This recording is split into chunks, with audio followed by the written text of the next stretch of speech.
passa 50 anos, a gente desencarna, a gente vai estar do mesmo jeito. A gente acha que vai ter o quê? Um caderninho lá do... eu ajudei 1.200 espíritos na reunião mediúnica, agora eu vou ter um lugar melhor no mundo espiritual. Mas não é assim. Imagina a decepção da gente chegar no mundo espiritual e saber que a gente ficou anos sem evoluir. Que é o que a gente, em geral, as pessoas fazem. Então a gente foi enganado por esses espíritos, em vez de fazer como Kardec queria. A gente podia evocar Santo Agostinho, podia evocar São Luís, Erasto, aprender com eles, desenvolver as virtudes.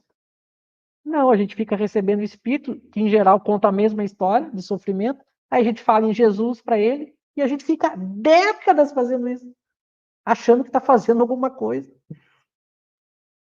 E a mãe que está perturbada no mundo espiritual, o amigo, que esse sim a gente poderia ajudar e também aprender com ele.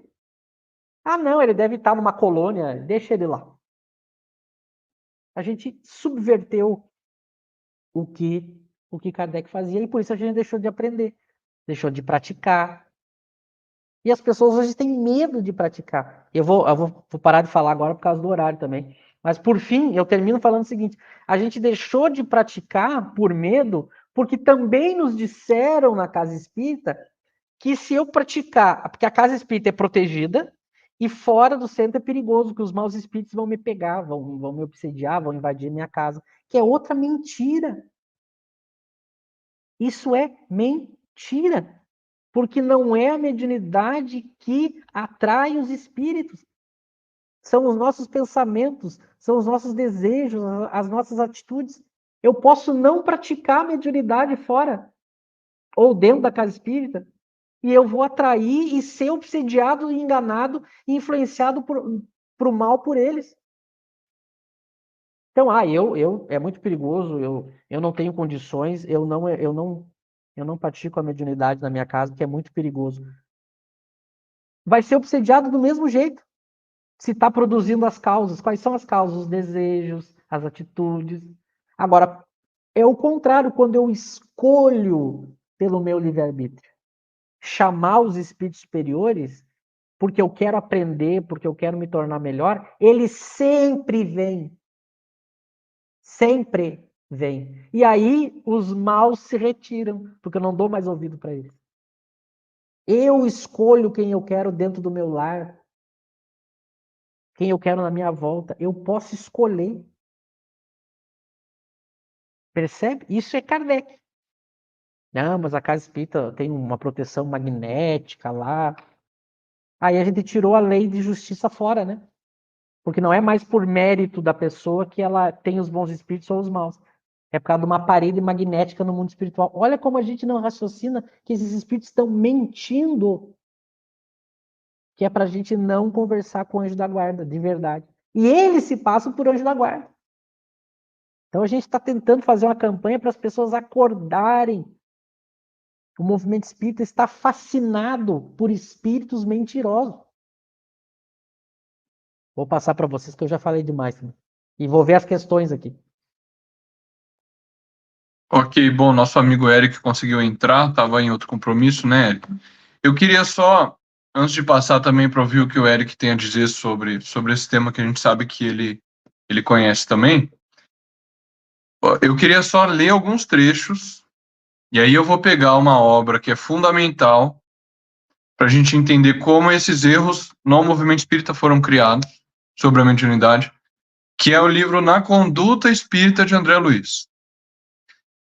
Então as pessoas podem pegar esse livro e conferir, ver se o que eu estou falando é verdade ou não. A gente acabou de falar aqui que Kardec sempre defendeu a evocação, sempre recomendou, etc, etc.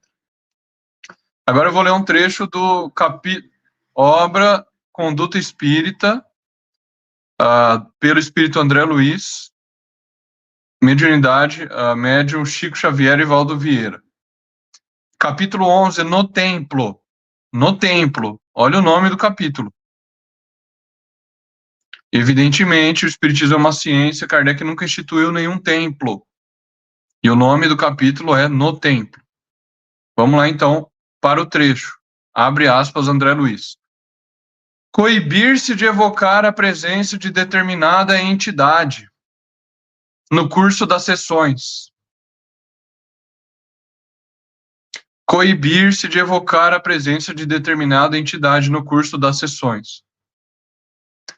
Alguém me diga se esse princípio não é contrário, manifestamente contrário ao princípio espírita de Allan Kardec. Agora ele piora. Ele continua. Aceitando sem exigência os ditames da esfera superior no que tange ao bem geral. Aceitando sem exigência os ditames da esfera superior. Bom, se eu não posso evocar os espíritos, eu não vou conseguir falar com espíritos verdadeiramente superiores, como Santo Agostinho, São Luís, Sócrates, Allan Kardec, etc. Quem é, então, a esfera superior? São eles mesmos, é o próprio André Luiz. Então quer dizer que a gente deve aceitar sem exigência o que o André Luiz diz. Porque eu não posso evocar os espíritos para confrontar o que ele está dizendo. Agora eu vou ler um trecho de Kardec, rápido, aqui da Gênese, tá? Capítulo 1, caráter da revelação espírita. Ele está falando do caráter de revelação científica do espiritismo. Ele diz assim, ó, participa da segunda por não ser esse ensino, o ensino dos espíritos, privilégio de indivíduo algum, mas ministrado a todos do mesmo modo, por não serem os que o transmitem e os que o recebem seres passivos, dispensados do trabalho da observação e da pesquisa, por não renunciarem ao raciocínio e ao livre-arbítrio. Aqueles que construíram o espiritismo, os homens que dialogaram com os espíritos, não são seres passivos, dispensados do trabalho da observação e da pesquisa, por não renunciarem ao raciocínio e ao livre-arbítrio. Porque não lhes é interdito o exame, não lhes é proibido o exame, a avaliação, a crítica das informações trazidas pelos espíritos. E aí a gente coloca essa frase ao lado, esse pensamento ao lado do de André Luiz. Como que a gente pode entender uma coisa dessa? Coibir-se de evocar a presença de determinada entidade, é o que o André Luiz está defendendo no curso das sessões, aceitando sem exigência os ditames da esfera superior. Então eu devo aceitar só por comunicação espontânea e aceitar sem exigência o que esses espíritos estão dizendo.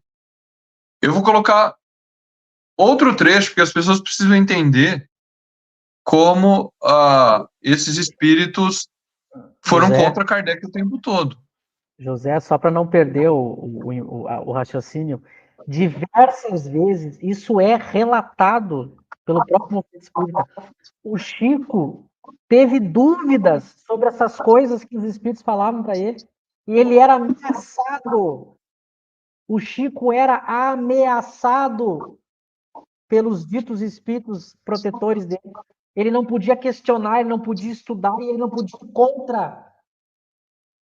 Eu costumo dizer, as pessoas não param para pensar que ele foi vítima desses... É típico do fascinador, eles ameaçavam o Chico. Tem um trecho aí que circula no movimento espírita que o Emmanuel ameaça o Chico de morte. Então as pessoas não raciocinam que isso não é linguagem do espírito superior. Isso é grave. E esses espíritos passaram a comandar o movimento espírita. Só para concluir, para não te interromper, essa semana que passou, para não dizer que isso é uma coisa antiga, a FEB, eu acho que o presidente da FEB, lançou um vídeo nas redes sociais, que eu acho até que eu passei para vocês, em que ele simplesmente diz que tem muitos vídeos agora no movimento de espíritas na internet, criticando a FEB. E ele diz para as pessoas denunciarem as páginas que criticarem a FEB. Que, claro, daí, dependendo do número de denúncia, pode ser que caia o vídeo da pessoa. Então, isso agora, tá lá no Instagram da FEB, tem um vídeo acho que é o presidente da FEB. Então, eu digo, é uma espécie de tentar censurar, porque, claro, agora com a internet, muitas pessoas estão criticando e trazendo à tona muitas coisas que a própria fé sentiu